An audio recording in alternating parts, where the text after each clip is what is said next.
is so good to be with you. And listen, we have a treat for you on today. We are officially doing our very first live podcast. History is making. Yes. Yeah, it feels good. Man, today is so special. It's special for so many reasons. Purpose is so powerful. And I'm sitting here today because of purpose. But not only am I sitting here, I have a guest that's sitting here with me today because of purpose. And because of his purpose and my purpose, it brought us together, and now we're here together. And I'm telling you, this is going to be a dynamite episode. New Balance Podcast family, show some love for my homie, David Moore.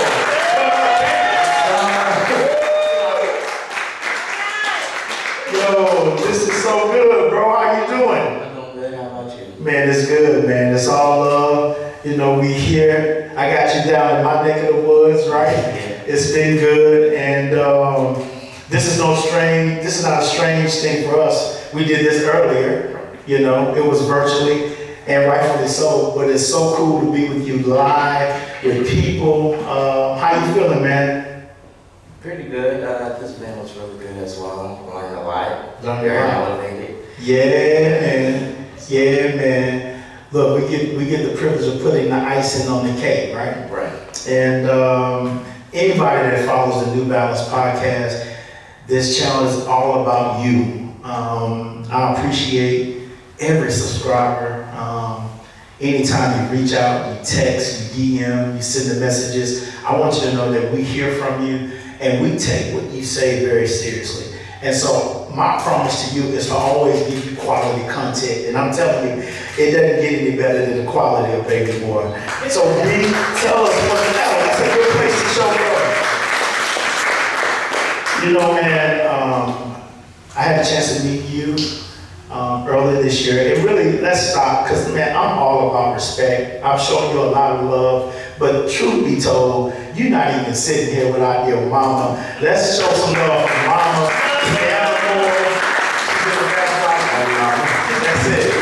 That's it, man. I'm telling you, I used to be teased if I said I was a mama's boy. But look how it turned out. So I'm telling you, ain't nothing wrong with you kicking it, being there with your mom having her handprint on your life is very, very important. So we just want to shout out mom. We know we can't function and move without her, right? Absolutely, absolutely. So man, catch us up. What's been going on since the last time I saw you, bro? You moving like a locomotive.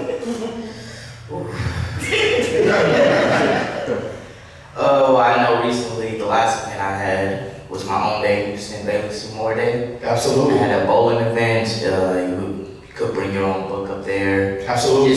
And I would donate all these books to different charities around town. So, just to promote literacy. So I think that was probably the last thing I did this year. Absolutely, probably the last thing he did. You probably got something else planned before the year is out, right? But listen, I'm telling you, that's what purpose does. When you find your purpose, it's an engager, it's an attractor. And all you're doing is attracting those things for your purpose, man. Talk a little bit about your purpose, how you came into your purpose, and if there's someone, young person that's looking and they're inspiring to find their purpose, how can they find it?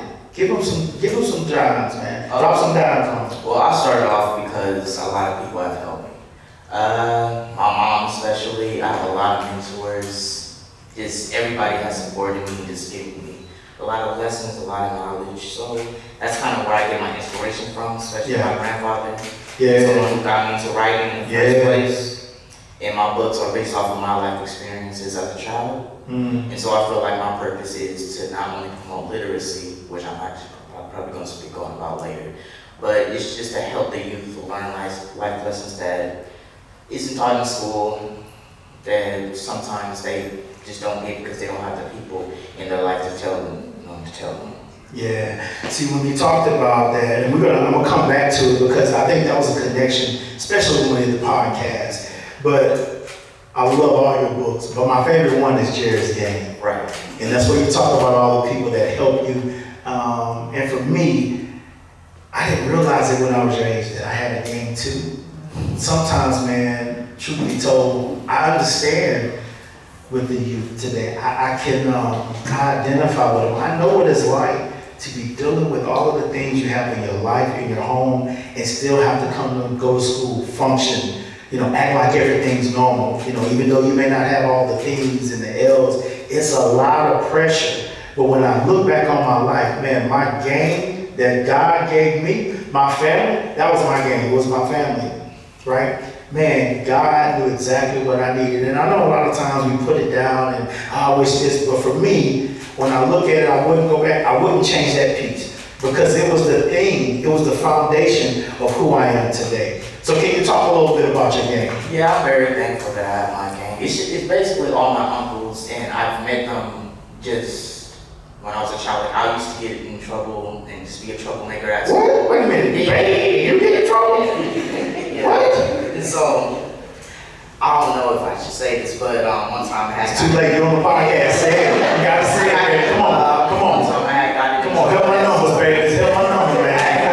at school. Uh-oh. And my mom was tired of it because I was just getting in trouble all the time. So, in order to scare me, she took me to a police station.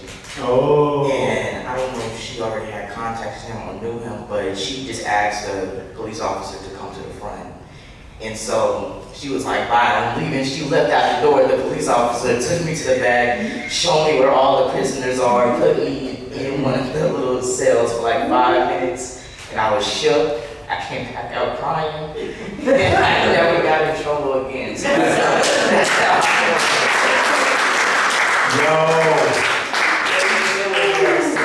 Probably the one that has impacted me the most. So shout out to my Uncle Boone. Yeah. So that's how I met one of my mentors. That's what's up. A lot of stories of how I met all my other mentors. And I'm just grateful to have them because not all kids have mentors like that. That's right. And I also want to talk about how kids are being put in juvenile jails and stuff. Talk about it, baby. Like some of the reasons why they're being put in jail is because the choices that they're making, but at the same time, they're not taught what to do. They don't have people in their life to tell them right from wrong, what to do and what not to do. It's just what they grew up in. Right. So I feel like kids need more mentors in their lives, which is why I wrote the second book. Just to, not only for the kids, but for the adults out there. Absolutely. Okay, did y'all catch that dime? See, so I need to talk about this because as a parent, we do have a parental responsibility, right, to raise you. But we had a speaker earlier, I believe it was Keith, that was saying, if we think that we can raise kids how we did 40 years ago, now we're gonna be sadly mistaken. So now parenting has taken and it has evolved, right? And really, if you're listening right now, parents, you're gonna have to become like a hybrid. You're gonna have to, I'm not saying throw away all of the things that raised us and made us and helped us get to the place that we are, but there are gonna be some new things that we're gonna have to adopt. Mainly, one of the things is just simply listening and being engaged. Because I grew up in an era when instructions came down, instructions couldn't come back. That's what had happened. I tried one time, and it was on an accident, it slipped out. And the next thing I know, I woke up 2 days later. That's what had happened. Because that generation did, and rightfully so, I understand.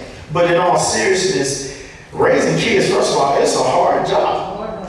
And being a kid is a hard job. So as kids and as parents, we need to learn how to give each other grace, right? Would it be fair to say that there are times I gotta give mom some grace. She's working, she helping me with my entrepreneurship, and mom tired, she got this going on, that going on. It's a lot. And 9 times out of 10 when your parents are telling you to clean up your room or take out the garbage.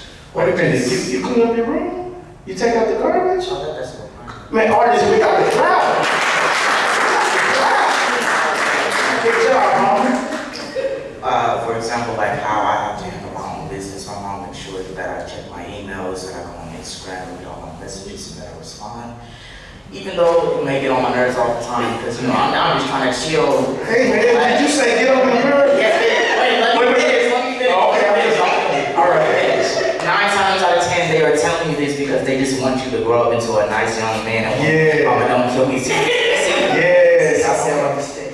This is good. Listen, I know with Josh you have a lot of fun, but I think it's so important. I know I have viewers that having these struggles in their home. So you're actually helping some kids, and we're gonna help some parents. It's about helping everybody move forward, right? Yeah. So it's good that you're being vulnerable and open. Let's give it up for the young man for being open. Now I want to go back because I think this is key. One of the things where we really connected and kind of blew me away when we started talking was first when you begin to talk about your grandfather. And anybody that knows me knows the impact that my grandfather had in my life. And then another thing that was that we had in common was we both experienced divorce. Our parents having to be apart, right? And if I'm not mistaken, you were 9 when it happened. Is that correct? Well, Yes. Or were you younger? yeah, it was a little bit. I was 9. What was the age? It was younger, right? You started writing when you was 9. That's what it was. But the point is this. I don't care how old you are. When your parents have to split up or separate for whatever reason, it's painful, bro. It's painful. And when you're not used to showing your feelings, articulating your feelings, it can really, really be in a tough place. Now for us, we lived here in Houston, and it was like one day it was this family, and the next day we had a whole new life in a whole other city. That's how quick it was. But I'm so thankful that my grandfather was there. He was the equalizer in the situation, and we were coming out of a traumatic situation.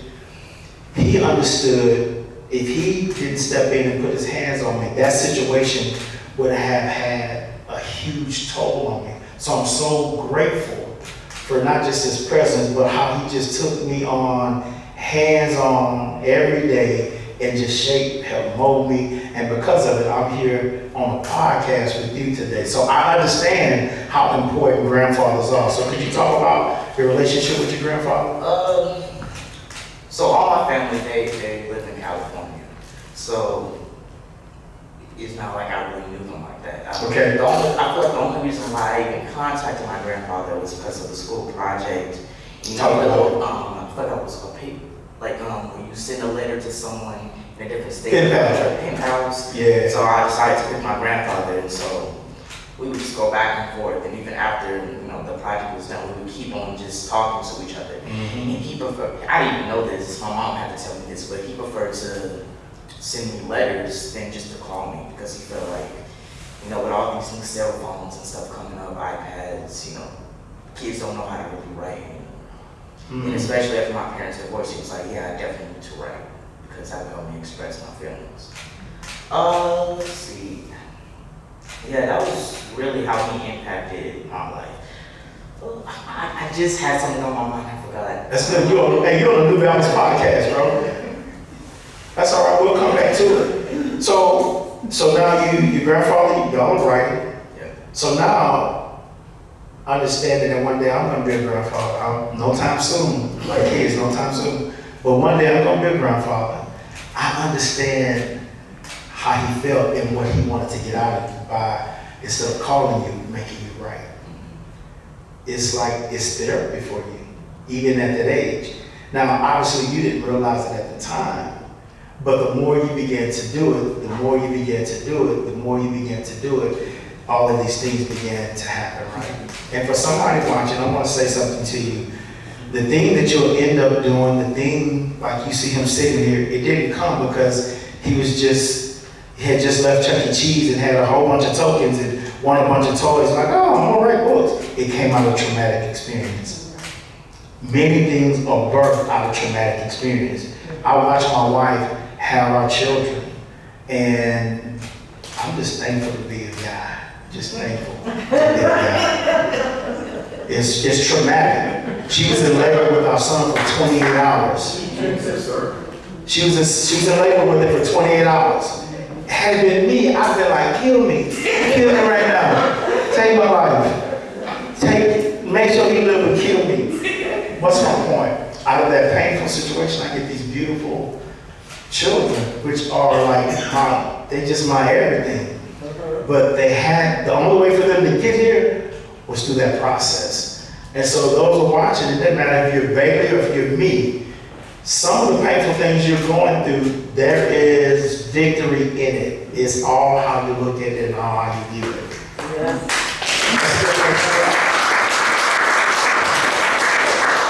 So talk about being an author. Talk about being an entrepreneur. Because, bro, when I look at your grind, I follow you on social media. I see what you're doing. I look up like, man, Bailey here, Bailey there, Bailey in the studio, Bailey writing, Bailey's promoting. But all along, because I know your mom, I know she making you handle business at home. So talk about the balance. Okay, so my mom always says school's first, and that's just for anything. Right. If school's not done, if I don't have good grades, my business, sports, everything that is extracurricular, that's cut off. But really, my mom, of course, she keeps me on top of stuff, always reminding me what I have to do. She always asks me, Bailey, if you want to do this, if you want to do that, telling me what's happening. So thank you, Mom. Shout out to my mom. Thank you, Mom. Thank you, Mom. Thank you, Mom.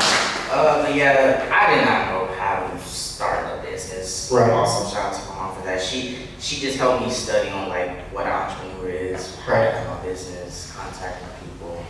She also helped me learn how to speak because I was really antisocial. Because you know, you want to be an entrepreneur, you have to learn how to speak to people. Okay, I have to interject, right? Because this is my kids are helping me. We'll say instead of antisocial, let's just say you were introvert. That sounds better. You were a strong introvert. Yeah, strong introvert. There we go. Listen, I don't trust me, bro. I'm on because that was my word, antisocial. It's like, no, Dad, not antisocial. Introverted. Yeah. Introverted. And then you gotta put the phrase there, introverted. You can actually, I'm learning from that. Listen, I'm learning from my kids, man. They have helped me, clap it up for my kids, man. They have helped me tremendously. The ideas, podcasts, different things like this, it has just helped me tremendously. So I just wanted to share that with you. And the reason I'm doing this is, parents, this is how you engage at home. You see how receptive he was? He's like, yeah, I can say introverted. And then on the flip side, the same thing. He's like, yo, Mom, maybe we may not say that. And then her mom thinks, you know what, you're right. There's a better way to say it. We're workers, we're a team, right? We're a team. And on the New Balance podcast, we promote team, we promote family. And I just think it's better when we can go together. Got it? Yeah. Go right there. That's a good place to clap. So, in some of our last moments, now I'm getting ready to throw you on the bus. I'm gonna tell you before I do it, but I think it's important. And it's very powerful, because I know everybody in here is listening, but I know you're the person that can answer this question. From your generation, if there are things or a better way of my generation relating to your generation, what would you say some of those things could be? So if I was you and you were me, and I had the opportunity to put my thoughts into a suggestion box of what things could be done better from my generation, right? What would those things be? So let me give you a case in point. And I'm just throw something out there. I might say your curfew, your phone has to be plugged up in the place that we designated, right? And it needs to be there by a certain time. Let's just say the time is 8 o'clock, right? And as a parent, I'm like, I'm not gonna come hunt you down, right? When I come in here, the phone needs to be plugged up, not 8:01, not 8:02, not 8:15, right? So what things, how could we be better parents for our kids? Maybe I answer that way. And it's not a bad thing. Why? Because if we don't have these conversations, how can we ever move forward in our families? Because I know sometimes, just based off how I was raised, I didn't have I couldn't say anything back. Not that I would, but I couldn't even give my suggestions. It had to be thoughts only. So I tried to have that communication with my kids. Now, I tell you, sometimes I fail because I'll slip back into that old guy. But they'll tell you I'm a lot better than when I was, right? Because I understand that times are different, right? And I want to be a better parent, right? Okay, so now that you said that, Well, look at me, don't look at your mom. I'm just teasing. well, I feel like parents should just allow the kids to have their opinion, let them talk, and Okay. just agree on stuff and then disagree on stuff. Agree to disagree. And not just resort to the media, just yelling and violence and all that, depending on punishment. Now, I gotta admit, some kids be out of pocket these days. I got you. The things that your parents used to do to you, I feel like you should do to us because it just keeps us in check and Okay. disciplined. But then at the same time, you should let us talk because I know sometimes relationships between parents and kids can get ruined because they just don't know how to communicate with each other. I love it. And yeah, that's all I can really say. You nailed it. That's why I told you you were the man for the hour. Come on, give it up. We're gonna have to close it. I just got a cue that we have our time. But this is why I asked you that question. Because our families are suffering, they are dying because there's a lack of communication and then there's a lack of respect. Just because I'm a parent doesn't mean I just get to treat you any kind of way I want to treat you. I need to treat you with respect.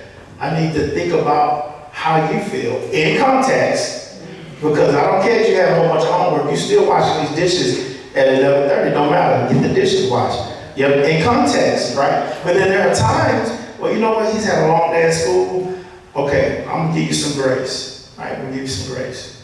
But maybe in the morning, you might need to go and load the dishwasher. You see the technique there? So, as a child, I don't want to frustrate the grace, and then as a parent too, I have to understand, it's like, everybody's busy. We were fortunate to kind of grow up, some of our moms got to be at home. You didn't have two parents going out, getting it, grinding, working 60 hours a week. It was a little different. So a lot of times mom would be home cooking, those type of things. I understand the dynamics have changed. So with that said, we have to be workers together to help the family move forward. Would you agree? Yeah. Would you agree? Listen, man, this has been good. I could be here with you all night talking, going over, but unfortunately, we have to cut it here. New Balance family, thank you so much for tuning in. Thank you so much for tuning in. As I always say, before we have to do is, baby, real quickly, tell people where they can go, where they can find your product, where they can follow you on social media. And by the way, those that are live, Baby has product. And listen, we don't want Baby to take any of his products home. Let's go back there. Matter of fact, don't go to my table. If you want some, we'll sew it to, we'll bless you with our product. Let's go to Baby's table. Let's go take everything he has. Let's hook the man up. Why can we follow you? Where do we go to look up you? On my Instagram, you can go to Be More You Publishing. Website is www.babyseymour.com. We can follow it. I said we can follow you. Yeah. Absolutely. Hey, you heard it from my man, Bailey Moore. It's been so good chopping it up with you. This is just the first of many more shows. And as we always say here at the New Balance Podcast, it's straight for today. Sustenance for tomorrow. It's your boy, your potential conditioner, H2O. We'll see you when we see you. Peace.